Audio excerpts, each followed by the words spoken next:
Allez. Salut tout le monde. On est pour la deuxième fois, je crois que c'est le seul qui est arrivé, enfin qui a fait deux podcasts avec nous, enfin, du coup pour son deuxième, avec Cyril Valiant, sélectionneur de l'équipe de France, tout juste rentré des championnats d'Europe. Comment tu vas, Cyril? Ouais, très bien. Très, très bien. On a passé une semaine intense, mais vraiment très intéressante pour le travail. Et puis Mm. là, maintenant, on va y aller. Le, Et le, aller de toute cal- façon. le calendrier le voulait, c'est un peu une compétition qui a été un peu intermédiaire en termes de championnat d'Europe, parce que il y a Sheffield, il y a les Arnold aussi, donc ouais, c'est ça, c'est des Europes un peu intermédiaires. T'en retiens quoi, toi, de cette semaine, avec quand même, mine de rien, des bons résultats, notamment côté féminine? Oui. Alors, on était sur on est sur une saison un petit peu intermédiaire où ça fait 2 ans, 3 ans que je dis, de toute façon, là, ça va être l'année importante parce qu'il y a les championnats du monde. C'est toujours, on a toujours ce discours-là. Et son championnat d'Europe là, c'était à la fois la dernière possibilité de pouvoir établir un total, parce qu'on est à la course au ranking, faut pas se le leurrer, hein, il va falloir rentrer dans ce fameux prime time, dans ce top 8. Donc c'était le moyen d'augmenter son total perso. Et dans le même temps, en fait, on mettait en concurrence aussi des athlètes qui étaient en liste pour pouvoir se sélectionner pour les championnats du monde. Donc, c'était très intéressant dans le sens où on a eu des affrontements en direct et on a eu des affrontements comment dire, en distanciel entre les Europes et les Arnold. Mais ça mettait la pression sur tout le monde par rapport à ses propres résultats. Forcément. Et justement, est-ce que toi, ces Europes, c'est un truc qui va te permettre derrière de faire des sélections? Et justement, on a vu ta sélection arriver après les championnats d'Europe. Est-ce que tu attendais vraiment d'avoir les Europes pour te fixer? Ou tu te disais, non, j'ai déjà mes noms en tête? Alors, il y avait les athlètes qui étaient déjà protégés, hein, comme Mhm. les modalités de sélection avaient stipulé. Et après, derrière, il y avait les places à prendre. Les places à prendre, on envoie des équipes de 8, donc maximum. Donc, il restait encore, j'aime pas le terme de carte d'invitation, mais en fait, il y avait des places à prendre et aller chercher ces places. Mm. Et avec chaque personne, le deal, il était très simple avant ces compétitions-là. On a mis tout le monde face à ce dont il devait réaliser pour pouvoir être sur cette liste-là. Et donc, chacun et chacune savait, avant ces championnats d'Europe et avant les Arnold, quelle était sa propre situation par rapport à une éventuelle qualification au championnat du monde. Donc oui, à l'issue des Europes et à l'issue des Arnold, bah, la hiérarchie s'est posée et donc après la liste elle s'est faite d'elle-même. Il fallait déjà dans un premier temps réaliser le minima, c'était le, Mm. le, le prérequis, et après on prenait la hiérarchie au ranking français et on établissait la liste de sélectionnés. À savoir, pour cette année-là, il y a des nouvelles règles IPF que les Ouais. seuls totaux qu'on peut annoncer aux nominations sont des totaux réalisés soit aux championnats nationaux du pays, soit à des compètes internationales qui sont sur good list. Mais ça change. En vrai, ça change quand même pas mal de choses. Parce que Oui, il y a. ah, ça change tout, Ouais, parce ça qu'il y a, change tout. il y a plein d'athlètes qui viennent faire un. Même au championnat dans des championnats nationaux, qui viennent faire leur total pour se dire, bah voilà, je finis premier, je suis qualifié, avec de la Ah, réserve. même, Maintenant, tu peux plus, quoi. oui, même pas. Il y en a qui faisaient un meet ou un championnat Hmm. régional ou voilà. Maintenant, en fait, la règle, elle simplifie aussi euh, au niveau des sélections nationales et elle projette en fait un système de sélection qui est du fait aussi beaucoup plus simplifié. Mm. Ouais. On prend la hiérarchie des nationaux par rapport aux résultats. Et après, c'est par rapport à leur total que l'on peut prendre par rapport à ça, ça sera championnat de France, championnat d'Europe, championnat du monde. Et les Ça. Arnold aussi, ou ça sortira du lot aussi Non, les Arnold, c'est pris en compte. Mm. Je réfléchis. On se pose la question, il faudra que je pose la question pour le Girl Power, qui est une compétition quand même inscrite à Mm. l'IPF. Mm. Mais ce qui est Et, étrange, du coup, c'est plus sur le format, en fait. C'est que Après, c'est de se dire que t'as pas du tout le même enjeu sur un Arnold ou un Girl Power que sur un championnat d'Europe, dans le sens où t'as pas vraiment de si, match à jouer. c'est ça que ça change. Non, non, ça change tout. Ouais. Ça change tout parce que, justement, cette nouvelle règle, elle va permettre que chaque athlète ayant une ambition internationale, bah, que quelle que soit sa sélection, il devra établir un total. Et un total le plus haut pour pouvoir après rester dans ce ranking européen ou mondial. Donc en Et, fait, si, ça change tout. et l'obligation, justement, du top 8, est-ce que c'est une obligation française? Parce que je pense que les gens savent pas non plus. Française. Non, non, Ouais, c'est une française. obligation française, ouais. Voilà, pour l'instant, la règle est encore en vigueur cette année. On l'avait décidé comme ça parce que de toute façon, là, l'objectif, il est de se qualifier au World Game. Donc, pour se qualifier au World Game, il faut finir sur le podium de sa catégorie au championnat du monde. Donc, si on n'est pas dans le top 8, c'est un peu plus compliqué quand même. forcément. Et oui, sauf quelques exceptions possibles, c'est compliqué. Mais non, comment dire, le choix du prime time, donc être dans le top 8 au niveau du ranking mondial, c'était en vue d'avoir des athlètes qui étaient potentiellement sélectionnables pour les World Games. Ok. Après, à l'issue de cette saison, on, on rediscute chaque saison en fait des modalités de sélection pour la saison d'après. On Ouais, verra comment on se situe. Après, il est évident que c'est l'évolution de l'adversité mondiale qui fait que l'on adapte les modalités de sélection. Et ok. justement, là, la discussion, elle est un peu au cœur de... Enfin, moi, je sais que j'étais à la salle et forcément, on en discute. Il se passe quoi si tu as un athlète sélectionné qui sort du top 8? C'est-à-dire un titulaire, par Ouais, un exemple. titulaire qui sort du top 8. Alors, Question difficile. non, non, non, non, elle n'est pas difficile parce qu'elle est envisagée. Elle est envisagée. On va tenir compte de deux choses. Déjà d'une, faut faire attention hein, ce que l'on va prendre en compte sur Goodlift, ce sont les totaux vérifiés. Ouais. Parce qu'à l'issue du final, vous allez voir que certains athlètes, comme là les Libyens ou les Égyptiens, les totaux, c'est pas les bons. Donc il faut pondérer un peu en prenant vraiment les totaux réellement réalisés. Et à l'issue de ça, en fait, c'est le delta en fait entre la potentialité de cette huitième place ou des cinq premières places avec le total qui fait qu'effectivement, même si on n'est pas en prime time, on va tolérer qu'un athlète, en tout cas pour cette année, puisse être qualifié. La décision, elle va être prise sur proposition et après en concertation avec le directeur technique national, Fabrice Magrin. Ok. Hmm. Donc c'est envisageable d'avoir un neuvième C'est, ouais, potentiellement sélectionné. alors après, il faut que les conditions fassent qu'il y a une capacité à aller sur la troisième place. Hein. Hmm. Oui, parce que c'est l'objectif en fait. Avec les. L'objectif cette année, C'est podium.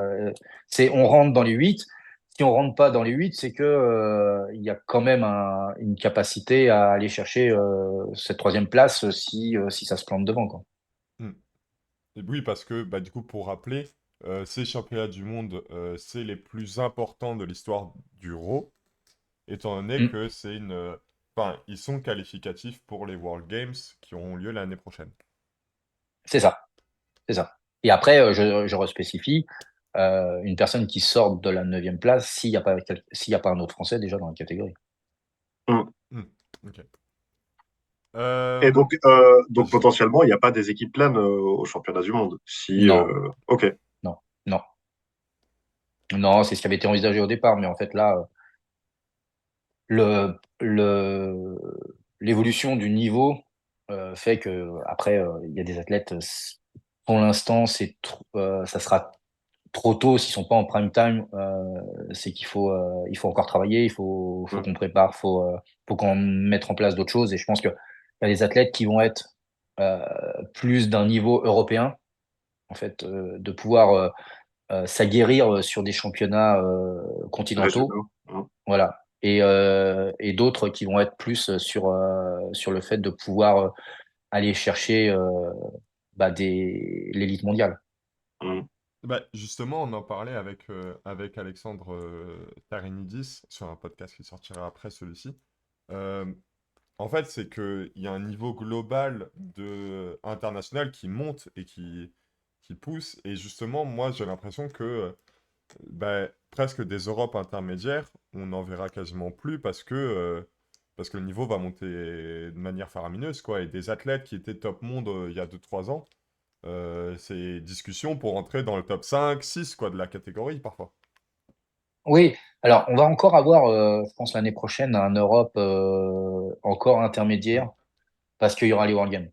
Mm. Donc je pense que l'année prochaine, euh, les athlètes qui sont qualifiés pour les World Games, voilà, la discussion va se faire, c'est de savoir s'ils feront les Europes ou pas, pour tout le monde, hein. Mais il est clair que le championnat d'Europe de l'année prochaine, même si il va y avoir les athlètes des World Games, ça fait quand même que les 3 meilleurs mondiaux, ça veut Mm. dire pas tant que ça. Vu le volume d'athlètes, si on réunit déjà ne serait-ce que les 2 Europes où tout le monde n'est pas venu, si on, comment dire, si on associe les deux, les podiums, c'est pas les mêmes. Bah, forcément.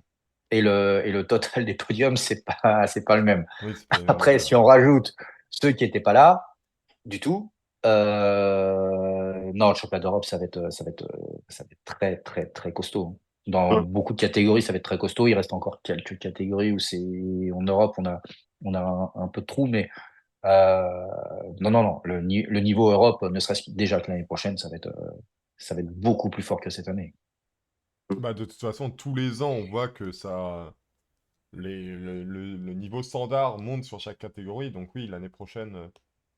Et puis même, je pense que il y a un effet qui peut être vraisemblable, qui est que bah, avec le retour des athlètes américains, qu'il y ait des catégories qui prennent entre guillemets une claque et que ça remotive, ça rebooste des athlètes qui étaient peut-être un peu trop confiants, un peu trop Hum, en place hum. à se Ouais, tout à remobiliser, fait. quoi. Oui, puis on le voit bien, et moi aussi le premier, hein, euh, cette adversité, elle remet aussi les choses en place, et à la fois sur ce que l'on va demander à chaque athlète, Mm. de ce qu'il y a à mettre en place pour pouvoir rester compétitif. Et le troisième point, c'est quel est le niveau d'exigence que l'on va demander maintenant à un Open, et quelle est la stratégie anticipée que l'on va demander à un junior. Mm. Donc pour Mm. moi, il va y avoir. Avant, on était sur une continuité. On avait ceux juniors, bah, très fort, ok, très bien. On avait des juniors et voilà, c'était faire le meilleur total, de se placer, de faire une transition open et tout ça. Et moi, je reste, pour ma part, persuadé qu'il faut une autre stratégie, parce que en fait, il va falloir vraiment faire une scission entre junior et open, dans Mm. le sens où il va falloir qu'on rehausse le niveau d'exigence des open, à la fois dans la préparation, à la fois dans ce qu'il y a en amont en fait de cette compétition, et préparer en fait cette génération de juniors qui va arriver, préparer à la fois sur le niveau justement d'exigence qu'il va y avoir en open, mais sur le travail qu'ils vont avoir à faire durant ces années de junior.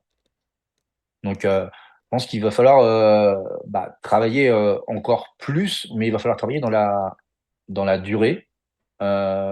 Et un jeune athlète qui sort, qui a un potentiel, pour moi, là, si on veut que ça soit un bon Open, je pense qu'il faut qu'on ait une stratégie différente, et du coup avoir une communication avec leur coach ou leur équipe de coaching, pour pouvoir aussi avoir une réflexion vis-à-vis de ça.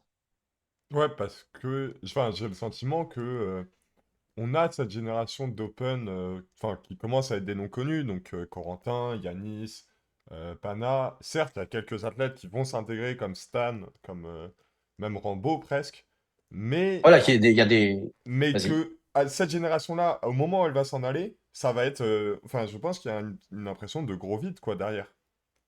Et comment on le Oui, prépare, quoi. voilà. On a eu des bons juniors, puisque bon, la France, elle est quand même au sommet de l'élite mondiale en junior. Mais je pense qu'il va falloir vraiment réfléchir à les préparer, en fait, à cette Mm. transition en Open, parce qu'on voit que on en perd quand même beaucoup, ou alors, lorsqu'ils arrivent en Open, ils sont pas épuisés, mais ils ont déjà fait beaucoup de préparation en international. Ils sont sortis peut-être très vite parce ils avaient un potentiel, mais du coup, ils ont été tout de suite mis dans la demande de préparation, de 3 préparations par an. Mm. Et je pense que là, c'est là où il faut prendre un peu plus de temps, leur laisser un peu plus de temps, laisser un peu plus de temps à leur coach pour travailler sur les points et pas être tout le temps en préparation internationale. Ou soit en préparation internationale, soit en sélection pour pouvoir faire les championnats internationaux. Et Ok. j'avais juste sur les prépas, comme ça, j'avais la question est pareil. Est-ce que c'est la volonté de, d'avoir un peu un événement, enfin, un championnat de France clutch 2024? Est-ce que ça, Hmm. enfin, est-ce que c'est cette volonté-là d'avoir une bonne prépa pour les championnats de France pour un peu redémarrer le processus et c'est pour ça qu'ils sont placés en décembre, enfin les championnats de France Open? Oui, Ok, voilà. ouais, oui. Ça faisait 2 ans déjà que j'avais préparé en fait à peu près cette date ou cette période en vue de l'année 2024. Il faut anticiper parce qu'il y avait les changements de calendrier tout simplement. Mhm. Mm. Donc on a essayé de placer et là la fédération a vraiment suivi et donc ok pour que ça simplifie déjà pour les sélections pour les Europes qui seront en mars et du coup de pouvoir préparer pour ceux qui seront qualifiés au World Game et après la préparation plus longue pour les mondes. Ok. Pour Mais on revenir, se dirige on ouais. se dirige de toute façon sur un championnat de France qui va être sur le mode des autres grosses nations où voilà, il va falloir gagner sa place aux sélections, quoi, Mm. Mm. au Bah, championnat de France. on l'a vu, enfin, sur les athlètes américains, on a, enfin, juste l'exemple des 93, quoi. On a trois athlètes qui pourraient être champions du monde et au final, il n'y en a qu'un seul qui part, quoi. Mm. Oui, et puis c'est celui voilà, qui a fait le meilleur total. Ouais. Et même si le bat de 0,5 et que l'autre, il est plusieurs fois champion du monde, bah, c'est celui-là du jour J qui a sorti le total et point. Donc, Mm. il va falloir maintenant, au sortir après de cette année où on mise tout sur une préparation longue, on se dirige déjà sur l'anticipation des 4 prochaines années, clairement comme une Olympiade, hein, les World Games, Mm. on va raisonner en saison, en période World Games. Donc, on bascule dans une autre forme de préparation, dans une autre forme d'exigence. Et là, quel que soit le statut de l'athlète, il va falloir gagner sa sélection. Et, euh, et du coup, justement, parce que dans 4 ans, les juniors vont passer Open, c'est quoi enfin, toi, les idées de stratégie que tu veux mettre en place? T'en parlais justement. Qu'est-ce que tu veux mettre en place pour que bah, préparer cette transition et espérons avoir des athlètes qui sont aujourd'hui juniors aux World Games dans 4 ans, quoi. Est-ce que Ah, ça commence dès déjà, cette année ou ouais, oui, oui, voilà. oui. Ouais, ouais, je veux pas perdre de temps. On s'est aperçu effectivement, bah, comme avec Mathieu, là, puisqu'on a eu des Néo Open, donc on voit en discutant avec eux et avec elles, bah, en fait, le ressenti des athlètes et ce que l'on a lors de ces premières sélections et cette transition entre junior et open, et, et il va falloir vraiment avoir un suivi et une demande en fait de préparation des saisons internationales de ces juniors. Dans le Faut pas sens, oublier. Vas-y Mathieu. ma question est ou plutôt une question par rapport à ce que tu viens de te dire, c'est bah forcément, nous, en tant qu'encadrant équipe de France, on a des limitations par rapport à ce qu'ils font en termes de coaching et de travail technique. Est-ce que ça va changer? Est-ce que tu proposes de partager notre avis avec les coachs de ces athlètes-là ou dans quel sens on va faire Oui, ce bah, travail-là? je pense que oui. Je veux dire, à un moment donné, euh, l'encadrement fédéral, c'est celui qui a les athlètes en main pendant les internationaux. Hum, Euh, donc, le, si l'athlète est là, c'est qu'il est bon. Si l'athlète est là, c'est qu'il a gagné sa sélection. Là-dessus, hum, il y a pas de débat et on a des athlètes qui sont extraordinaires. Je veux dire, en termes de performance, on peut pas retirer une personne. Après, c'est surtout sur la prise de conscience de tous les paramètres que le sport de très haut niveau revêt. Et je pense que là-dessus, on a encore un très gros travail en force euh, à prendre conscience qu'en fait, il n'y a pas que l'entraînement de force, hein, et que tous les autres paramètres, il va falloir les prendre en compte, comme un athlète de très haut niveau en athlétisme, comme un athlète de très haut niveau en judo, comme un athlète de très haut niveau, je sais pas, en rugby ou peu importe le sport. Euh, c'est que ça s'arrête pas à son SBD et ça s'arrête pas à son entraînement de force pure. Et derrière ça, il va falloir mettre en place et tous les autres paramètres et être en communication avec les coachs ou les systèmes de coaching, hein, quels qu'ils soient, euh, sur pour chaque athlète, en fait, le point de travail qui va être demandé. Alors après, les coachs seront d'accord ou seront pas d'accord. Ça, c'est pas le. On on doit travailler en commun et après, ceux qui seront toujours maîtres de la programmation, de la technique, etc. Mais forcément.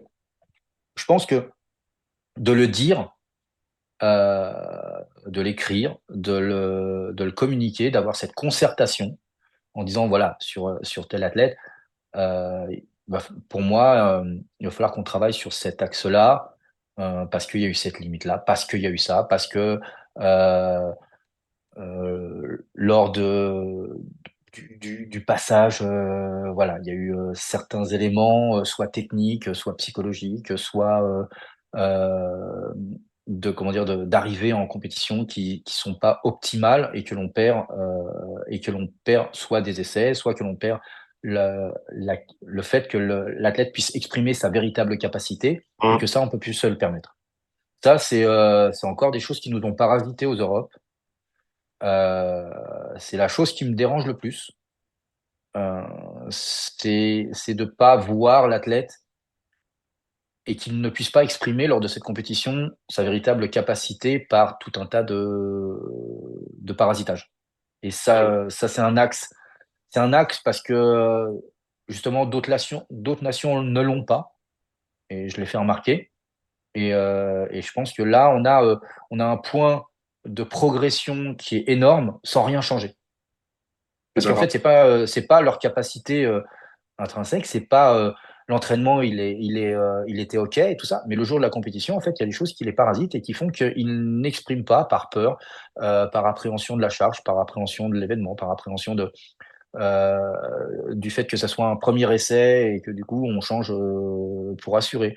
En fait, il y a plein de petites choses qui viennent faire qu'en fait, l'athlète n'exprime pas son squat de manière régulière sur les 3 essais et que du coup, on perd soit, soit techniquement, hein, il est maintenant au niveau international, il est inenvisageable de réussir un lift et d'avoir un essai technique. Ça, c'est inacceptable. Euh, c'est euh, la répétition, le suivi vidéo, tout ça. Maintenant, je veux dire, on ne peut pas perdre un lift en l'ayant réalisé, mais qu'il ne soit pas au standard. Hum. Oui, Ça, c'est important. si on regarde statistiquement le nombre de lifts perdus comparativement aux autres nations, bon, à part le soulevé de terre où C'est un match c'est qui se joue, souvent, quoi. Ouais, c'est... Très, ouais, et puis des fois, c'est très limite hein, sur le déroulé, sur le lock et tout ça. Oui. Voilà. Mais, euh, mais voilà, quoi. En tout cas, au squat et au bench, non. Non, non, là c'est des choses, c'est pas envisageable. En tout cas, pour moi, c'est pas envisageable. Mm. On arrive à faire le lift, on n'arrive pas à le faire. On arrive à le faire en faisant son squat, en faisant son bench. Ça passe ou ça passe pas. Ça, c'est un autre problème. Mais, euh, mais pas parce qu'on n'est pas au standard. Mm. Mais ça, c'est un travail à faire de... Enfin, vous n'avez pas vraiment un pouvoir d'action, si ce n'est de la communication Bah, avec les si. coachs, quoi. Si, parce que maintenant, on reçoit chaque semaine les top 7 de chaque athlète en vidéo et en Ok, suivi. Et du coup, il y a des choses. Et donc, on alerte l'athlète lorsqu'il y a des choses que l'on voit en lui demandant, voilà, ça peut être la prise de vue, ça peut être des choses comme ça. Il y a une discussion qui se fait. C'est ok. pas, voilà, et c'est ce genre de travail-là qui était fait, je dirais qu'avec l'athlète et qui va être déjà sur une durée plus longue maintenant. Et chaque coach rapproché aura maintenant en charge son athlète. Et du coup, c'est d'arriver à avoir cette communication qui va être à la fois sur l'athlète, mais je pense que maintenant, on va le rapprocher aussi au niveau du coach, quoi. Mm. On arrive à avoir une discussion, une communication. Moi, personnellement, avec tous les coachs, j'ai jamais eu de soucis. On arrive à échanger, on arrive à parler des choses. Après, ceux qui sont maîtres de la programmation, du suivi de leurs athlètes, là-dessus, c'est pas là-dessus, hein. Moi, c'est juste sur le côté régulateur, le côté mise en alerte, même pour, à la limite, nous, c'est-à-dire on se pose le questionnement de est-ce que c'est bon? Est-ce que c'est voulu? Est-ce que le coach en a conscience? Est-ce que l'athlète en a conscience? S'il en a conscience, bah, OK, là, c'est pas pareil. Mm. Maintenant, si l'athlète me dit: «Non, pour moi, c'est bon», bah, là, du coup, avec le coach, on va avoir une discussion, «Qu'est-ce que tu en penses? Est-ce que tu vois?» parce que bon, il y a toujours le côté angle de vue, et C'est cetera, et ça. cetera. Voilà, donc et d'alerter, mais que en fait, tout le monde ait une prise de conscience des points particuliers par rapport à ça. Et même dans l'entraînement, lorsque c'est des approches, heu, d'appréhension entre un premier essai, un deuxième essai, un troisième essai, bah, c'est à l'entraînement, il faut que ce soit reproductible. Donc en fait, c'est qu'on va demander justement, bah, au coach de mettre en situation ces athlètes-là en ayant la certitude que ça soit, qu'il y ait une régularité, d'exécution. Mm. Mhm. Être Et sûr de soi, on est sur le livre, ça passe ou ça passe pas, c'est autre chose, mais heu, on doit être ils ont travaillé, ils ont fait des milliers de répétitions, pour en arriver là, heu, on est sûr de soi.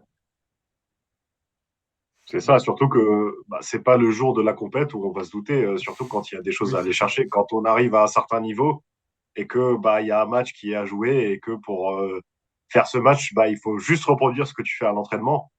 On peut pas se permettre de dire je vais mettre plus bas en upper pour assurer parce que je me sens pas Ah bien et j'ai peur quoi. C'est pas possible. C'est plus ah bah là, possible surtout. au championnat du monde, c'est une équipe de guerriers qu'il va falloir avoir. C'est des gens qui vont devoir avoir faim, qui vont devoir aller chercher. Là, on n'est pas, on fait pas un championnat hein, au championnat du monde. Là, c'est la compétition où on doit prendre des risques. Ce terme-là, faut le prendre dans le bon sens. Oui. C'est dans le sens où bah là, on met tout. On met tout, ça passe ou ça passe pas. Mais le seul moyen d'aller chercher une place, c'est d'aller prendre ce risque-là. C'est d'aller se surpasser le jour de cette compétition-là. Si, si on se dit, voilà, c'est une barre, j'ai fait à l'entraînement, je suis content parce que j'ai battu mon père à 2 h 30, bah, c'est pas à ce championnat du monde-là qu'il faut aller. Mm. Moi, je le dis tout de suite aux athlètes, hein. C'est pas, on n'est pas là pour aller chercher son père à 2,5 ou aller faire un 9 sur 9, hein. Moi, j'en ai rien à faire du 9 sur 9. Le but du jeu, c'est on va chercher le podium. Quelle qu'en soit Oui. l'issue de la compétition, etc., etc. On va aller chercher ce podium. Bah, Mm. de toute façon, il n'y a Après, pas le choix, quoi. Ça n'a ah mais ça n'a pas, il y même aura ça n'a pas, pas il y aura pas le d'intérêt. choix. Ça n'a pas d'intérêt pour un athlète Non, pas de pour se ce dire championnat du monde-là. Bah si, je vais faire mon 9 sur 9, j'ai assuré. Alors que, bah écoute, je mets 5 kilos de plus, même si c'est un PR plus 7,5, on s'en fout. Je mets 5 kilos de plus parce que je peux aller chercher ma place sur le podium, quoi. Après, il y a des matchs, on sera obligé de faire 9 sur 9, hein. Oui, Oui, oui, oui, non mais oui, mais c'est une façon de dire, oui. Là, c'est clair. Mais je veux dire, dans le sens où faut être prêt à se surpasser, faut être prêt, faut juste être prêt au combat par rapport à ce que l'adversité, elle va être ce jour-là. Donc en fait, dans sa tête, faut juste être prêt et confiant. Mhm. Moi, ce que je demande aux athlètes là, c'est d'avoir cette confiance en eux, d'aller sur le plateau et ils savent le faire. Mm, On le sait, ils l'ont déjà démontré maintes fois. Donc cette fois-ci, il va falloir, on y va, on lâche. mm. Et du coup, bah, tu as parlé de cette préparation-là qui va commencer, je pense, dès maintenant pour Dès la les semaine Mondiaux, prochaine. dès la semaine prochaine, j'imagine. Mm. Donc, il y aura un suivi de tous les athlètes. Et Oui. est-ce qu'il y a d'autres actions qui seront mises en place? Est-ce qu'il y aura un debrief avant ou, je sais pas, des stages ou quelque chose qui est... Alors, ouais, moi, il faut vraiment arriver à mettre en place ce stage-là. Bah, on va voir après les France et le mois de mai. Le seul problème que l'on a actuellement, c'est de trouver le lieu, de trouver le nombre de plateformes standards qui puissent nous permettre d'avoir la totalité des athlètes et travailler sur 3 jours pour pouvoir faire justement leur entraînement, le débrief vidéo, pouvoir discuter avec chacun, pouvoir les prendre, que chaque coach qui va les avoir en main sur la compétition puisse se rapprocher et qu'il y ait une complicité qui puisse se créer là-dessus, une confiance. Donc non, non, là c'est important. C'est une compétition où on doit montrer que dans le même sens, athlète et encadrant, on est au point. Mm, Il y aura pas d'incertitude le jour J. On se connaît par cœur maintenant. Ça fait 2 ans qu'on mm. travaille ensemble. Euh, sur les athlètes, ça fait plusieurs fois qu'on les a entre les mains. Donc, moi, je suis confiant, hein. Moi, je Mm. suis ultra confiant dans le fait qu'ils vont exploser leur toto, hein. Non, ça, c'est sûr. Ça, moi, je pars vraiment avec cette idée que chacun va faire la compétition de sa carrière jusqu'à Mm, présent. mm, mm. Bon, mais en tout cas, voilà. Si vous connaissez une salle où il y a assez de plateaux pour accueillir un stage équipe de France, Bah, il nous en faut 4, hein, mais ouais, l'idéal serait 4 plateformes hélico et c'est compliqué mm, en France. forcément. Bah surtout dans le contexte actuel des JO et Ouais, de mais tout en le fait, c'est bazar, ça, quoi. c'est ça qui nous bloque. Mm. Ok, donc on a plus ou moins fait le tour de l'avant monde 2024, je pense. Mm. Donc la prochaine étape qui est là dans 3 semaines, je pense, si je ne me trompe pas, Oui, c'est les mondes jeunes les et France. les France jeunes, pardon. Et oh là, Et les France anticipe. jeunes, j'anticipe, les France jeunes. Et du coup, bah, comme on a dit pour les France Open en décembre 2024, les France jeunes, les qualifs vont se jouer à ces Mm. championnats-là aussi. Ah, Et c'est du la coup, seule compétition, oui. Ouais, ça et c'est tu, la... et tu seras présent sur place pour Ah voir oui. tout ça. Bah, c'est important. C'est important parce que j'ai besoin j'ai besoin de voir les athlètes que je ne connais pas euh, dans leurs attitudes, je vais toujours derrière dans la zone warm-up pour pouvoir appréhender un petit peu leur comportement, leur réaction, la prise en charge de leur coach, etc., etc. Et cetera. Et après, le déroulement de la compétition, c'est important. Il n'y a pas que le visuel des lifts, parce qu'on va les avoir entre les mains. Mm, Avoir entre les mains, ça veut dire les gérer. Pour la plupart, ce sera leur première compétition internationale. mm, Donc, c'est autre chose.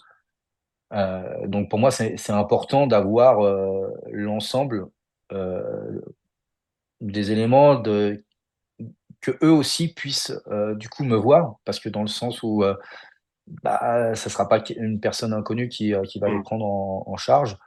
Et, euh, et derrière aussi, bah, je vais essayer de prendre le temps de discuter avec chacun et chacune, bah, parce il faut établir ce lien, parce que après ça va très vite, hein. On est 3 jours ensemble en compétition, 2 jours avant la compétition, et ça va très vite. Donc il faut, pour tirer la quintessence de chaque athlète, faut déjà avoir un minimum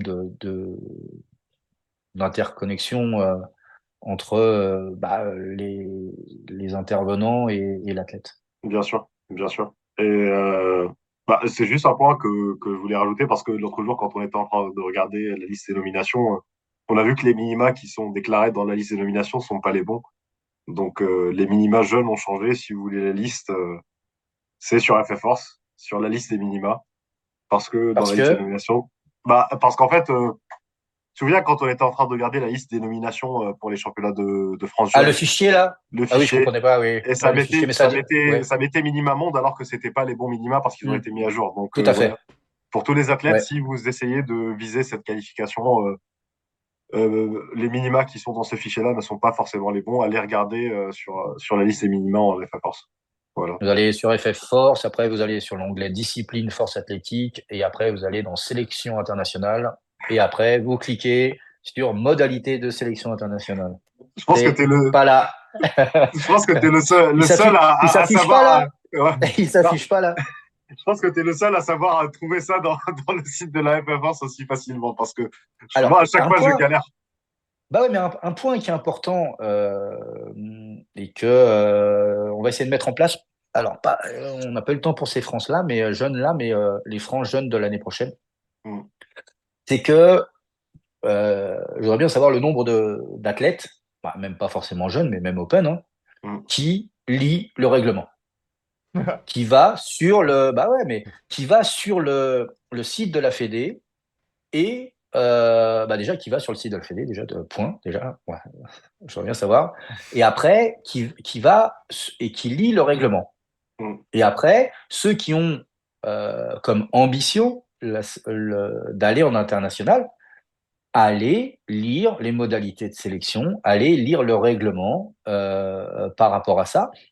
Il y a votre coach, ok, mais après, il y a vous aussi, et c'est de votre responsabilité aussi en tant qu'athlète d'être au fait du règlement sportif, du règlement disciplinaire, et aussi des modalités de sélection.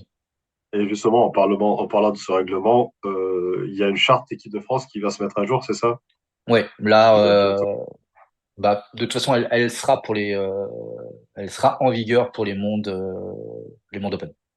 Ok, Donc, elle fixe les règles générales d'un membre de l'équipe de France, mm, ok, ça d'un membre marche. et d'un intervenant, Oui, parce que c'est la même chose. clairement. Voilà. Mm.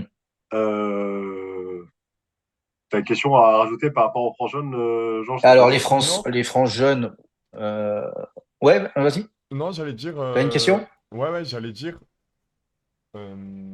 Est-ce que tu as Ça déjà, va être toi, un énorme. peu une visu sur qui tu vois en prospect ou Oui, ouais, tu as déjà oui, en bien sûr. tête? Je me doute Ouais. quand même. C'est pour ça que je dis qu'il va y avoir il va y avoir des matchs, il va y avoir Ouais. comment dire, des sélections à aller chercher. Mm, Et, c'est ce championnat de France jeune-là, ça va donner aussi l'état de santé de nos jeunes, hein, U18 et U23, et du travail que l'on va pouvoir faire, comme je disais avant, mm. avec eux pour les préparer pour le futur. Donc, il y a beaucoup de gens à regarder, à surveiller, peut-être pas même ceux qui vont peut-être pas gagner encore là cette année, mais qui sont dans une courbe de progression, parce que c'est toujours ça qui est intéressant, c'est pas l'athlète qui sort et qui fait un total monstrueux, c'est aussi de voir l'année d'après quelle est la courbe de progression, les différents éléments, et c'est ça qui va déterminer en fait la progression générale de l'athlète, et qu'un athlète qui était peut-être moyen va devenir bon, va finir ses juniors très bon mais pas plus, et du coup qui continuera sa courbe de progression en open et qui va être intéressant. Mm. Ouais, parce que Clairement. là, je suis sur j'étais justement sur le fichier des inscriptions au championnat de France, et que ce soit sub-junior ou junior, il y a quand même un petit vivier d'athlètes. Alors certes, c'est pas encore au niveau France Open, enfin niveau Monde Open, mais il y a quand même un petit vivier d'athlètes qui commence à se dessiner et qui commence à grossir quand même. Oui, et on doit faire perdurer un peu ça. Et comme nous, là, on travaille euh, pour essayer de mettre en place des choses au niveau, donc au niveau des équipes de France, il va falloir vraiment aussi que les ligues prennent leur part de détection, prennent leur part de travail de leurs athlètes élites, entre guillemets, Mhm. pour pouvoir rehausser encore ces choses-là, quoi. Il faut prendre un petit peu le lead. Il y a les systèmes de coaching, il y a les coachs, il y a les OK, ça, il y a les clubs, OK. Maintenant, je pense que si on réunit dans chaque ligue les meilleurs athlètes ou les athlètes qui ont envie de travailler, je pense qu'on peut aussi tirer quelque chose euh, et de faire des entraînements en commun. Bah, du coup, ça permet aussi de créer une émulation, de créer un échange et du coup d'avoir encore plus faim, quoi. Mm. Mm. Bah, c'est ce que je Clairement. disais, enfin moi c'est ce que je disais avec, euh, avec Alexandre, c'est que qui que vous soyez en tant qu'athlète, rapprochez-vous des clubs associatifs parce que ça vous pousse beaucoup plus qu'être en salle commerciale. Rapprochez-vous de ces entités, en fait, essayez de vous entraîner, de faire des... Enfin, en fait, on le voit, en fait, ce qui marche, c'est quand il y a plusieurs powerlifters qui s'entraînent ensemble. Parce que Mm. bah, il y a un tel qui peut te faire un retour sur tel truc, quel que soit le niveau de compétence. Ça peut être bah, tu descends pas assez au squat, des trucs ou avoir un regard extérieur. Donc c'est ça, c'est essayer en tant qu'athlète de vous regrouper avec d'autres athlètes bah, pour essayer de progresser ensemble, quoi. C'est toujours déjà d'une part c'est plus sympa et d'une autre part c'est quand même bénéfique, quoi. Oui, parce qu'il faut vraiment faire, comment dire, la distinction entre la motivation de Cadgugus qui crie autour et qui font que crier et qui mettent des likes sur les réseaux et en disant que c'est bien, et puis, comme tu disais, d'être entouré de personnes avec un œil critique, avec un œil plus expert, avec un œil tiré vers la performance et qui pondère un petit peu chaque entraînement. Parce que lorsqu'on revient à chaque entraînement, c'est pour retravailler. Oui, Mm.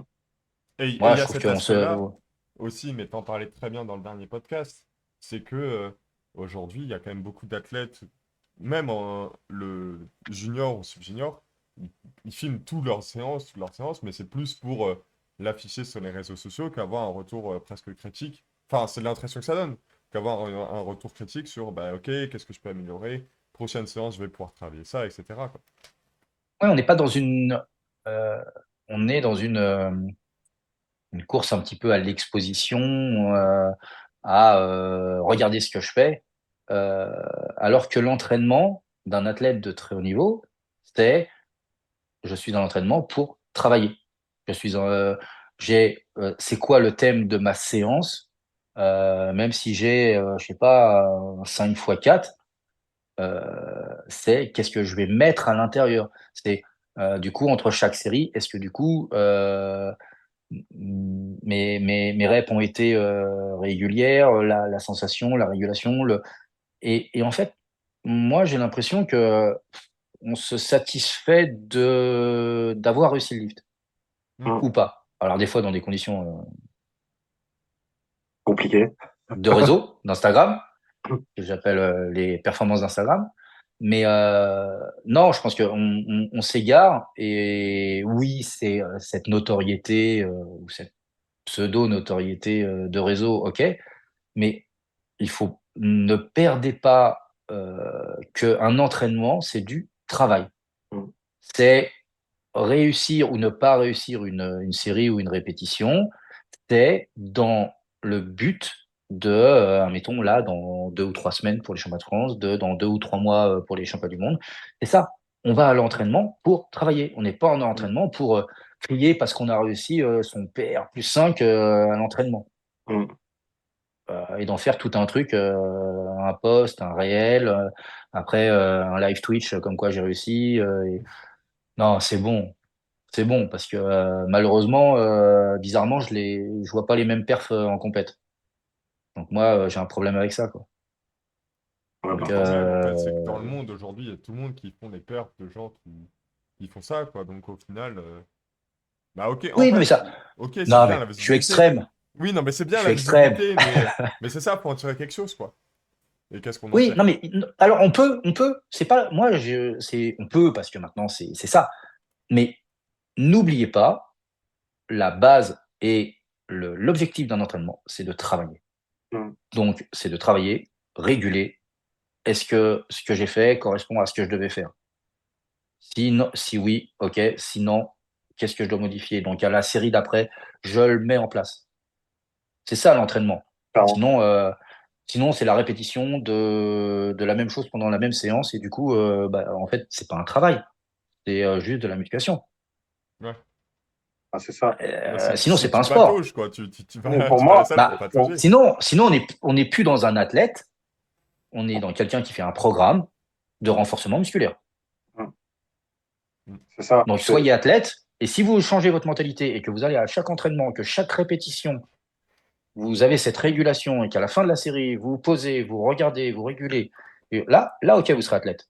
Tant que vous ne faites C'est pas ça, ça. vous n'êtes pas athlète. Faut de la remise en question et de l'esprit critique, en fait, parce que si c'est juste pour aller faire ses répétitions sans se poser de la question si c'est bon ou pas, en termes de technique ou de standard ou de régularité, bah, on progresse pas, quoi, en fait. On s'entraîne, ok, notre muscle se développe, mais c'est pas la bonne voie de progression, entre guillemets, quoi. Tout à fait. Un athlète, c'est pas réussir toutes ses reps, toutes ses séries. C'est pas ça un athlète. Un athlète, c'est celui qui travaille et Mm, qui met, quand il met son équipement, hop, il se met en mode, ok, je suis athlète, là, je vais travailler pendant 2 mois, là, je vais travailler pour ça. Et chaque jour, se dire, voilà, cet entraînement-là, il va me servir pour ça. mm, Et se poser la question de, ok, c'est quoi le thème de ma séance? Je regarde, ok, je sais pas, j'ai 2 x 3 ou j'ai une pyramide en deux, peu importe. Mais pourquoi? Ok, c'est ça, donc il va falloir que je travaille pour ça et il faut que je fasse attention à ça. Ok, mm, maintenant j'y vais. Et clairement. du coup, à la fin de la séance, se dire, bon, ok, est-ce que bah, entre ma première rep et ma deuxième rep, du coup, il y avait une similitude. Si sur ma deuxième, je suis mieux, bah, voilà, je me pose en question parce que en compète, c'est la première qui compte. Mm, clairement. Ok. Eh ben, on a fait un bon tour de l'état des choses. C'est quand même 50 minutes qu'on parle. On termine du coup, si tu le veux bien, sur les questions des gens qu'on nous a posées. Ah oui, ouais, tout à fait, ouais, c'est intéressant. Alors J'espère. la première, c'est pourquoi, et même je pense que c'est pareil pour toutes les nations, pourquoi ne pas permettre à un coach personnel d'un athlète de gérer son match dans le cadre d'une compétition internationale? Alors, pour plusieurs raisons. La première des raisons, c'est que l'organisation, telle qu'elle est faite au niveau de la fédération, c'est que ce soit un staff fédéral qui prenne en charge pour les compétitions. Et ça, depuis que les compétitions existent, en tout cas en power, en équipé ou en raw. Après, c'est autre chose sur le bench. Je sais Mm, que là, c'est un petit peu différent, même si généralement, il y a un coach, mais suivant les compétitions, il peut y avoir des coachs perso. Euh, Pourquoi? Parce que c'est l'organisation déjà d'un système fédéral qui fait que, en fait, il y a une prise en charge dès lors que l'on est en équipe de France par la fédération, donc par la direction technique nationale, donc le DTN Fabrice Magrin, et mm, qui, derrière, à chaque fois, il y a un référent de staff pour l'équiper, un référent de staff pour le classique. ok. Le fait de ne pas avoir des coachs perso, c'est que derrière, il y a une politique d'unité au niveau de la direction technique nationale. C'est qu'il y a une politique sportive, il y a une mise en place euh, de la façon dont on veut que le développement du haut niveau se fasse. Et elle passe par, en fait, une équipe de staff national ou nationaux. Mhm. Ok. Euh, Pourquoi être devenu... Alors, je précise, Ouais, il faut euh, nous, au niveau des encadrants, euh, on est en relation avec les coachs. ouais, Mhm. On travaille de concert. C'est pas de dire, voilà, on est en internationaux, on fait ce qu'on veut, et puis on prend l'athlète, et puis on va faire ce qu'on veut. La discussion, elle est en amont avec les coachs, avant la compétition internationale. C'est ce fameux échange que j'ai dit. Euh, Parce que derrière, il me faut aussi, moi, le sentiment qu'a le coach de comment s'est passée La prépa. la prépa de l'athlète, de comment il sent l'athlète là pour cette compétition-là. On l'a pas fait pour les Europes là parce que je voulais le faire différemment, mais sur toutes les autres compétitions, on avait discuté des game day pour savoir comment leur coach pensait par rapport à ça. Et on faisait un mix après entre direct avec l'athlète et puis toutes les informations que j'avais eues avec les coachs. Mhm. Euh, Avoir un staff national ne veut pas dire que leur coach n'est pas compétent. Ça ne veut pas dire que leur coach ne serait pas capable de les prendre en charge sur une compétition internationale. C'est pas ça c'est pas opposable.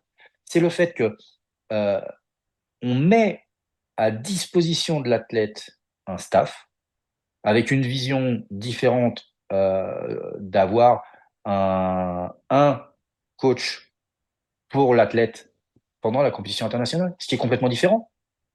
Là, on est trois. On est trois à gérer un athlète avec des rôles différents et une forme de coaching qui est mis en place. C'est différent d'un coach qui fait une compétition, mettons lors d'un championnat de France, et qui gère l'athlète en Mhm. one-to-one. Pour moi, c'est pas opposable. La seule chose, c'est que, au contraire, on met à disposition des athlètes pour ces compétitions-là un ensemble de personnes avec des compétences particulières à des postes particuliers de staff. C'est ça l'histoire. Et il faut le comprendre comme ça. Lorsque les coachs comprendront ça, on va avancer. Mhm. Parce que ce qu'il faut comprendre, c'est que euh, actuellement, on est avec des athlètes où leurs coachs sont en relation avec leurs athlètes pendant les championnats, via les téléphones, via les trucs, entre les mouvements parce qu'ils sont présents. Mais ce qu'ils comprennent pas, c'est que derrière nous, ils nous parasitent. Que dans le sens où le discours, l'approche et le fait de pouvoir tenir l'athlète pendant la compétition, il est parasité parce que eux, ils vont avoir un autre discours. Clairement. C'est comme si moi, là, eux les géraient au championnat de France et moi, j'arrive en tant que responsable des équipes de France et pendant qu'ils les coachent au championnat de France, entre les mouvements, je vais parler à leurs athlètes et je vais dire quelque chose. C'est compliqué. Je veux dire, on peut pas, on travaille ensemble, mais on travaille pas en opposition. C'est pas pro ce système-là. Et tant que les coachs perso euh, continueront à faire ça. Alors moi, la question que je me pose, c'est du coup, est-ce qu'ils font confiance à leurs athlètes? Parce que si ils sont obligés d'être au téléphone pour leur dire des trucs ou pour machin, c'est que en fait le travail avant il n'est pas fait. C'est que derrière ils ont pas lâché leurs athlètes avec le job d'un athlète de très haut niveau où le jour de sa compétition il a juste à être focus sur ce qu'il a à faire et pas à être sur une prise d'information perso. Ou c'est Moi qu'ils leur ça ont me jamais il y a donné des la main, en choses fait. il y a Ou des c'est choses qu'ils leur ont jamais donné la main pour, excuse-moi, pour savoir s'autodéterminer et savoir combien il va sur le jour J, quoi. Ce qui est un bah, peu ça on le sait. inquiétant, quoi. Ça, on le Mm. sait. Et derrière ça, ce sont la plupart du temps, en fait, des gens qui, du coup, eux, veulent être dans le staff de coach. Bah, je comprends pas trop, là. Faut m'expliquer.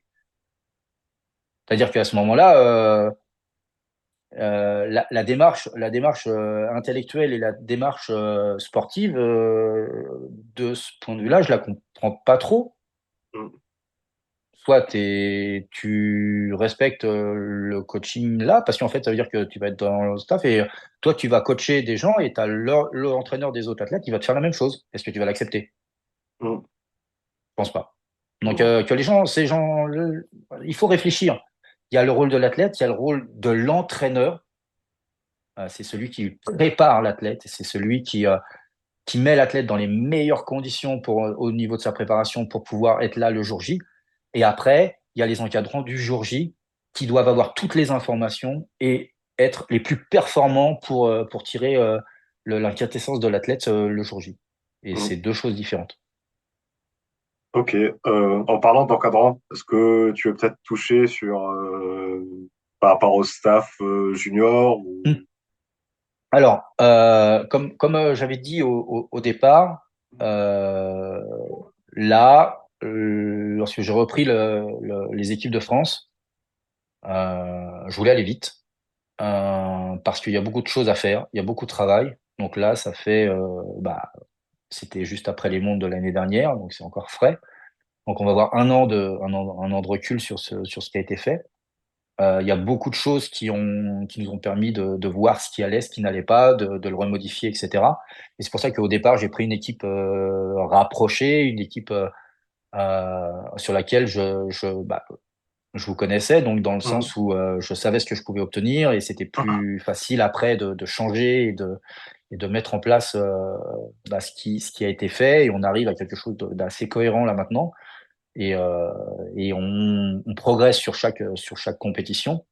Donc après les championnats du monde Open, alors on va voir pour les juniors, mais il est clair que là on va commencer du coup à élargir euh, les membres du staff Mm. en créant justement un staff jeune, un staff open et un staff élargi, déjà en cas de problème euh, d'une des personnes des différents staffs.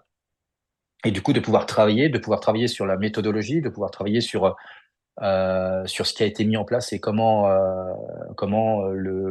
la prise en charge des athlètes internationaux en France là est fait.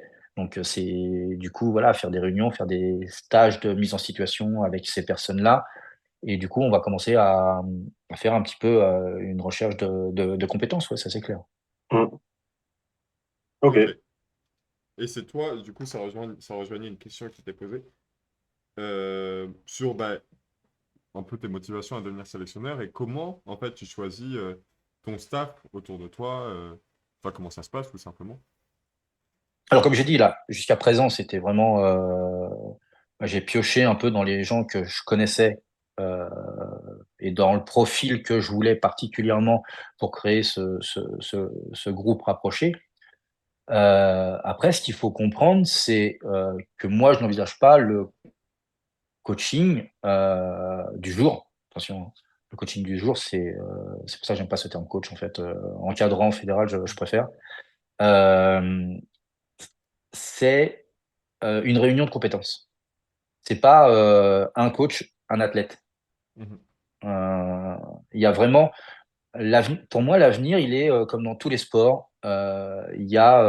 C'est une équipe avec des compétences particulières à des postes particuliers. Donc, il y a vraiment celui qui est en coaching ou celle qui est en coaching rapproché, donc qui est en gestion de l'athlète. Donc, ça, c'est la gestion, on va dire, allez, psychologique, affective de l'athlète. Donc, c'est être capable de sentir l'athlète, d'accord, d'avoir le discours d'avoir cette régulation à l'échauffement c'est pour ça que les vidéos nous sont très utiles avant, pour pouvoir voir effectivement si c'est en cohérence avec ce que l'on a vu, s'il y a des choses qui diffèrent, si on... Voilà. Et c'est la personne qui va être en coaching rapproché. Après, il y a la personne qui a la technique pure, à la stratégie. Donc là, la personne, c'est calcul pur, froid et sans autre réflexion. C'est quelles sont les options de stratégie. Et à côté de ça, il y a ce que j'appelle le régulateur. C'est la personne qui va prendre l'ensemble des informations. Donc, euh, la personne qui ressent l'athlète en coaching rapproché, l'athlète lui-même, le discours, le ressenti, etc. Le stratège qui va dire, voilà, on a comme option ça, ça ou ça. Et derrière, l'analyse en direct, l'analyse en vidéo, sur les replays. Et j'espère un jour une personne qui sera en visuel derrière au niveau de la salle pour pouvoir avoir la régulation technique aussi. Donc on prend tous ces éléments-là, la réalisation technique, la régulation par rapport à ce que l'a vu des entraînements et des vidéos, le ressenti, euh, le coach rapproché qui sent l'athlète et les choix optionnels de tactique. Donc en Ok. fait, c'est des compétences qui sont, je l'ai toujours dit moi, j'ai pas forcément besoin de gens qui soient des entraîneurs de force athlétique. Mm. C'est des fois on comprend pas trop pourquoi, mais en fait moi j'ai besoin en coaching rapproché, j'ai besoin d'une personne qui soit dans la capacité de percevoir, de ressentir, d'avoir le bon discours, d'avoir la bonne verbalisation, d'avoir le, comment dire, le visuel de régulation par rapport à ce qui se passe. En stratégie, j'ai pas besoin de savoir, j'ai besoin de quelqu'un qui ait une réflexion mathématique, une réflexion, comment dire, scientifique, point. J'ai pas besoin il n'y a pas besoin d'être un athlète, hein. Mm. Après, on le perçoit parce qu'après, il y a un discours, etc. Mais c'est ces choses-là qu'il faut comprendre. Moi, dans ma vision d'un staff, encore une fois, un staff, c'est pas un coach qui gère un athlète pendant une compétition. C'est une équipe de 2, 3, 4 personnes. Et on prend l'ensemble de ces informations pour choisir quelle option, à la fin, on va mettre sur le papier. Et on en est encore au papier, ça c'est autre chose, mais bon. C'est un de mes autres combats, mais bon. Donc voilà. Donc c'est pour ça que dans les staffs, il faut comprendre que euh, c'est une autre vision, quoi. C'est une autre vision. Je pense qu'il y a d'autres personnes qui l'ont, mais c'est ce vers quoi moi je veux tendre. C'est dans tous les sports, il y a l'entraîneur en chef ou le manager ou ce que l'on veut, le sélectionneur. Et puis après, à côté, il y a toute une équipe, les statisticiens, les, euh, les responsables de technique, les machins, tout ça. Et comment dire, le sélectionneur, l'entraîneur, le manager en chef, quoi, vous l'appelez comme vous voulez, c'est celui qui réunit ces informations et qui prend la décision. C'est le décisionnaire en ayant toutes ces informations. Et, et pour moi, la force athlétique, là, se dirige de plus en plus vers ça. J'ai pas besoin d'un coach le jour le jour comment dire, pour gérer mes athlètes, Mm. le jour d'une compétition internationale. C'est totalement une autre vision, c'est une autre approche. Mm. Parce Ouais, que on a en main des athlètes de très haut niveau. Donc on part du principe qu'ils sont réglés. On part du principe que on a des champions entre les mains. Mm. pour prolonger un peu sur cette thématique, il y avait une question qui était, enfin, je me permets de la compléter, mais sur qui tu verrais, toi, plus tard, ou alors, est-ce que toi, tu as envie de former potentiellement un futur sélectionneur ou un peu dans la Ah oui, lignée bien de sûr. ce que tu dis maintenant, quoi. Ah bah, le, l'objectif pour moi, c'est de mettre en place. Ok. C'est de mettre en place et que ça puisse être pérenne, Mm. mais sans moi. Oui. Mm. C'est pas, oui, oui, non, mais les gens me connaissent mal, donc ils voient ce que je dégage et ce que je dis parce que je suis assez, voilà. Mais non, je fais ça parce que je veux aller vite. Donc oui, je peux paraître, comment dire, euh, Tranchant. euh, quoi? Tranchant. Ouais, tranchant et sans forcément m'occuper de ce que les gens disent à côté. Euh, J'écoute. les critiques, je les prends. Il y a des choses qui me permettent d'avancer, etc. C'est pas le problème. Mais je sais vers quoi je veux tendre. Il faut aller très vite. Il faut aller très, très, très, très vite parce qu'il faut changer des mentalités, parce qu'il faut changer des façons de faire qui sont là depuis 20 ans. Étant dans la commission coach IPF, je peux vous assurer que c'est la même chose et on se bat un peu contre des montagnes, mais c'est le but du jeu. Après, ils savent comment je suis, ils ont voulu que j'y sois. Bon, tant pis pour eux. Mais voilà, quoi. On doit, comment dire, je cherche le terme, on doit. Le powerlifting est rentré dans une nouvelle ère de par ses résultats. Mm. On doit de la même manière professionnaliser, voilà, je cherche le terme.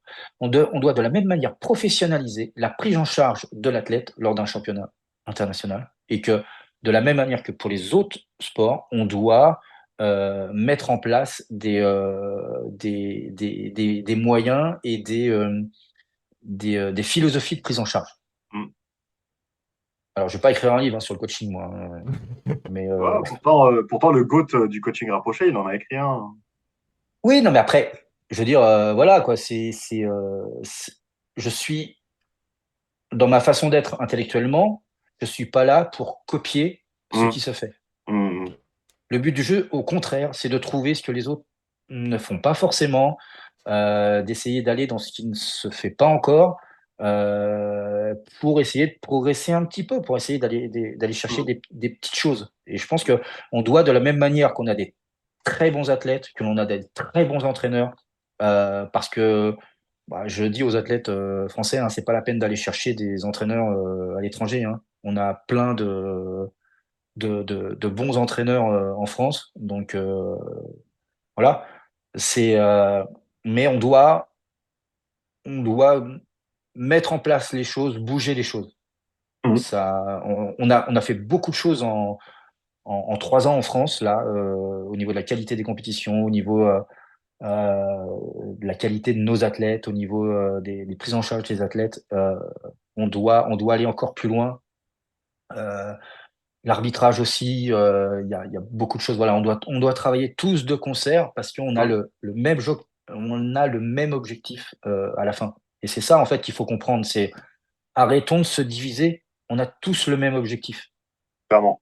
C'est que nos champions, ils fassent le meilleur résultat possible. Mm.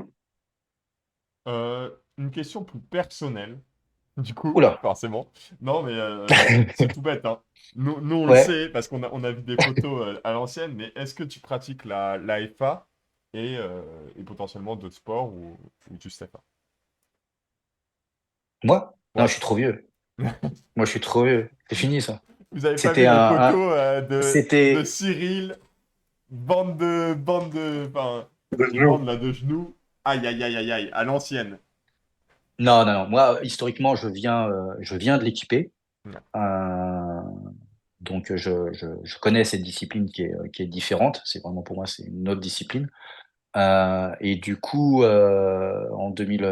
fin 2015, lorsque en fait, la fédération m'a proposé de rentrer du coup dans le staff pour l'équipe classique, dont le manager à l'époque des équipes de France était Vanessa Martin. Mm. Euh, donc on me proposait justement ce projet parce que c'était pas structuré en France, euh, et de prendre en place dans cette nouvelle discipline. Et cette nouvelle discipline, c'était un beau challenge parce que c'était le sport raw. Mm. Donc voilà, c'était carrément une nouvelle discipline avec des nouvelles techniques, avec des nouvelles formes de programmation, etc., etc. Et donc quand je suis rentré là en 2015 et donc la première année internationale sur 2016, si je ne me trompe pas, euh, du coup on est parti pratiquement de zéro. Mm. Donc Vanessa a tout mis en place au départ. Et après, on a pris le relais. Mais on est parti d'une feuille blanche. Mm. Donc, historiquement, faut comprendre que c'est très, très récent. Mm. Et du Euh, coup, je fais juste une aparté, le sport raw, hein. Hum, Donc, on m'a vendu un sport, on sport où c'était plus l'équipé. hum, Donc, je vais le dire là et je le redirai tout le temps. Moi, ce qui me dérange dans ce que je vois, dans ce que je peux lire aussi, c'est l'opposition entre genouillère souple et genouillère rigide. Je veux dire, moi, je sors des histoires de marque. Moi, je veux dire qu'une seule chose. Pour moi, les genouillères rigides, c'est pas du raw. Donc, si c'est un élément technique de l'équipement qui fait la performance, bah, à ce moment-là, on va dans l'équipé. hum. et en Et si on plus, prend l'excuse, que d'autres athlètes mettent des genouillères rigides, alors que ça représente à peu près moins de 10% maintenant, Hum. et en mettre, ça veut dire que dans sa propre philosophie, on attend que ce soit le matériel qui fasse la performance. Bah, du coup, pourquoi pas mettre une combi, pourquoi pas mettre des genouillères, on sera plus loin. Donc, moi, j'ai beaucoup de mal. J'ai beaucoup de mal avec ça. Rien à voir avec les marques, mais moi, la philosophie des genouillères rigides, c'est pas du raw. On m'a vendu un sport justement où ce qui était beau, c'est l'athlète qui fait la performance, et du coup on Hum. retirait les adjuvants techniques qui permettaient d'avoir des performances supplémentaires. Euh, Là, je veux dire, on fait tout pour qu'il y ait de moins en moins d'athlètes au niveau international qu'il est, parce que du coup les nations sont de plus en plus sponsorisées, donc voilà. Donc maintenant, arrêtons et revenons à du sport raw quand il y aura plus que 2% des athlètes qui auront des genouillères rigides. Hum. On sera bien, mais j'ai beaucoup de mal avec ça. tu parlais des standards Oula, dans le oui, podcast. Un avis oui. sur ta dernière compétition internationale, Cyril?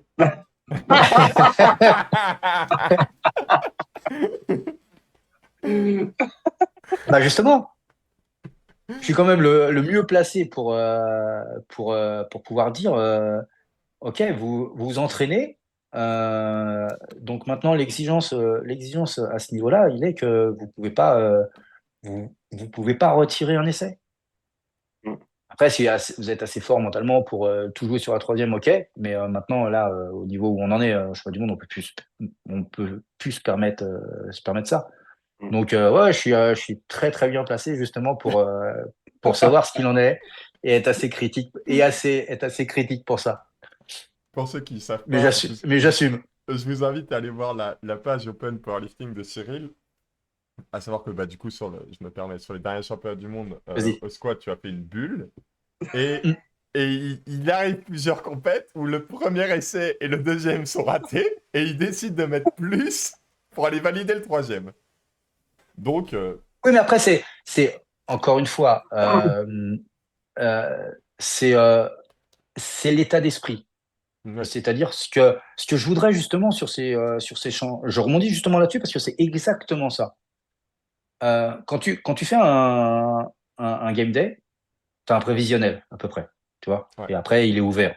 Il est ouvert. Tu rates le premier essai. OK. Bah déjà pourquoi? Et ensuite, euh, entre guillemets, en quoi ça va te perturber? En tout cas, pour ces championnats du monde-là, en quoi ça doit te perturber? Sachant que derrière, tu dois faire ton deuxième essai. Mm. OK, on va partir dans l'hypothèse que tu as raté ton deuxième essai. Est-ce que ça va changer quelque chose parce que tu sais que derrière, de toute façon, tu dois faire ton troisième essai? Non. Ouais, c'est sûr. Hum. Si tu es assez confiant en toi, si tu es assez confiant en toi, tu vas au troisième essai de la même manière. C'est ça? Parce que de toute façon, tu t'aurais dû faire un, 2 et 3. Donc si tu as raté un, tu vas faire quoi? Tu vas t'apitoyer, tu vas avoir peur et tu vas aller au deuxième? Non. Tu vas au deuxième parce que de toute façon, tu devais y aller au deuxième. Oui. Et après, je vois. Et tu as raté ton deuxième. OK. En quoi c'est gênant? De toute façon, tu avais prévu de faire ça. Tu avais prévu il va falloir que tu ailles chercher La la troisième barre qui sortie, va te passer. de bataille. Voilà. Hum. Donc, tu vas comment à cette troisième barre? Tu vas avec la peur ou tu te dis, de toute façon, j'aurais réussi mon premier et mon deuxième, il aurait fallu que je prenne cette barre-là, au minimum. Donc, c'est quoi l'état d'esprit? C'est quoi? Bah, t'es dans la compétition, gars, vas-y. Hum. clairement. Donc, c'est cet état d'esprit d'avoir confiance en soi sur lequel on va travailler avec tous les athlètes. C'est primordial. Mm. C'est ils bossent des heures et des heures. C'est, je veux dire, tu ne peux pas aller le jour de la compétition qui est ton moment ultime, c'est ton moment à toi. C'est le moment qui n'appartient à personne d'autre. Mm. Justement, qui n'appartient ni à ton coach, ni à ta famille, euh, ni à Tata Françoise qui est dans le public.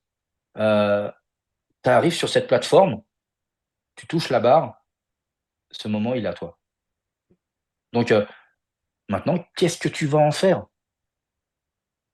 Tu, t'y vas en t'inhibant de 5% parce que tu as peur de ne pas la faire. Non, là, on va être sur un championnat du monde sélectif. Tu vas à chaque barre, mais avec une confiance absolue. Et tu lâches tout. Je Mm. veux dire, en gros, à l'américaine, quoi.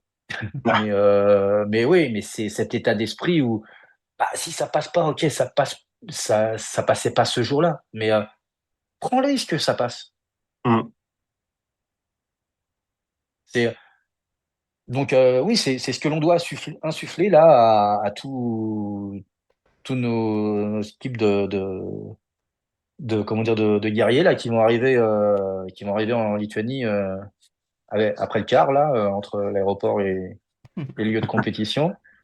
Et voilà, en descendant du car, ça y est, c'est parti. Eh les gars, Mm. oh. Mm. Là, là, il va y avoir dans le warm-up, il va y avoir des étincelles. Ouais. Pour terminer, parce que Oui. le reste des questions, on y a répondu pendant le podcast.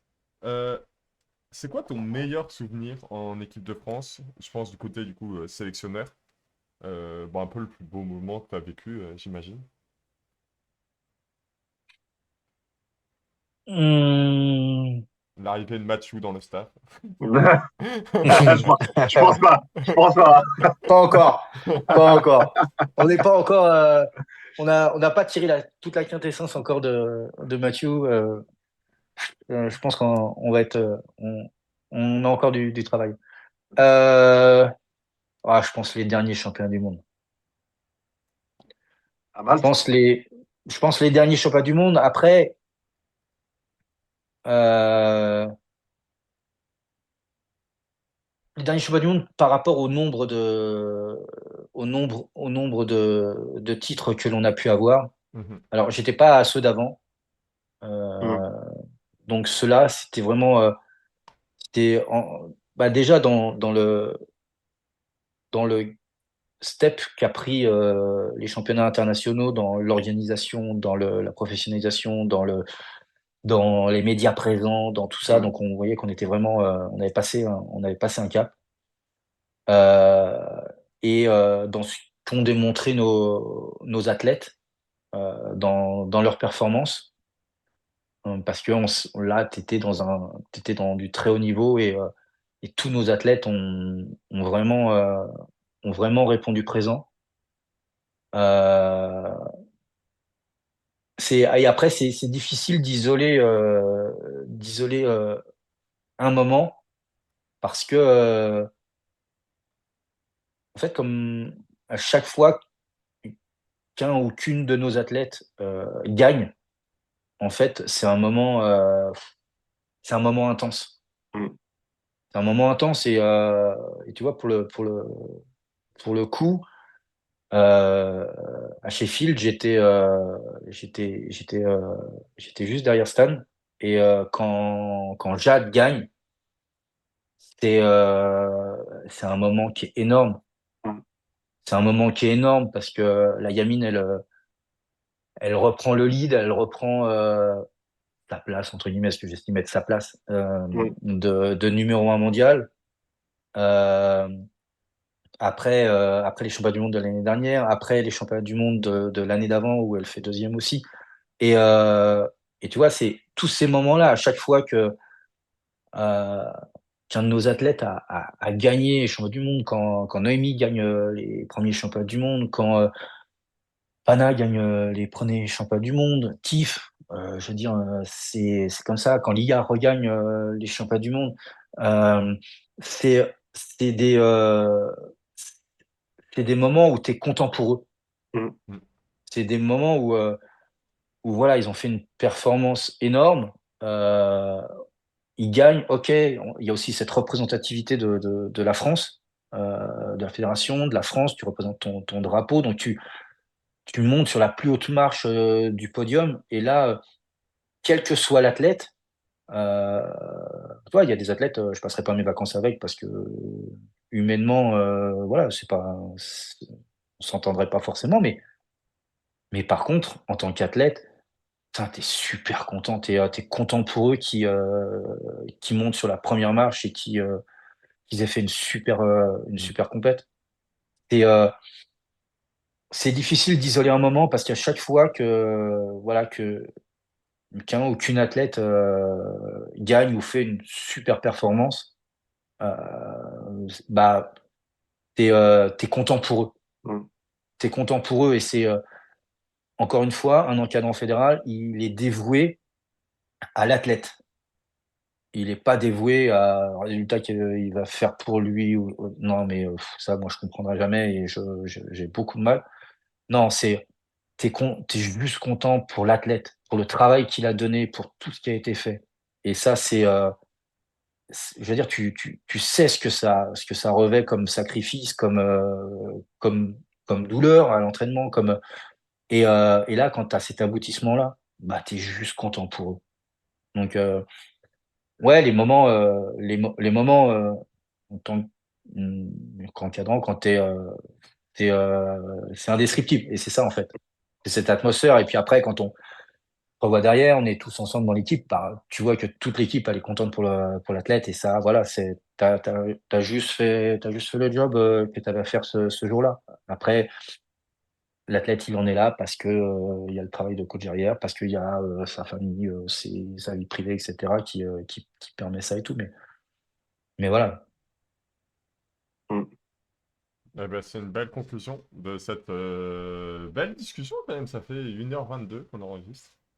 Mais c'est Merci. toujours trop long, il va falloir Ouais, que je parle moins quand même. il faut qu'on trouve un moyen pour raccourcir.